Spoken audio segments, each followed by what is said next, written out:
મારું નામ છે રાજેશભાઈ નટવરલાલ નાનઠા, ફરજિયા સોની, સુરત.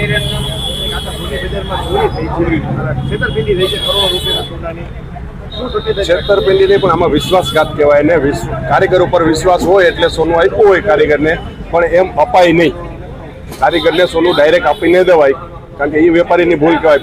ત્યાર પછી જ આપવું જોઈએ, જ્યારે સામે મેટલ તૈયાર થાય ત્યારે આપવું જોઈએ. કોઈ પણ દાગીનો તૈયાર થાય ત્યારે જ એને આમને સામને 100 ગ્રામ 50 ગ્રામ કે જે પણ કાંઈ હોય દાગીનો એ તૈયાર થાય ત્યાર પછી જ આપવું જોઈએ.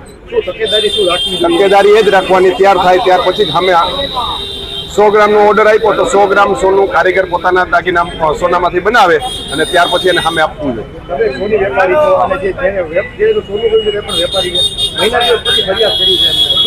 ફરિયાદ વહેલી કરી દેવાય.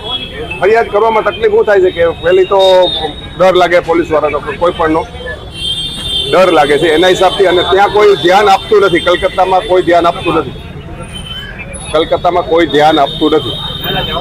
સમજી ગયા, એના હિસાબથી.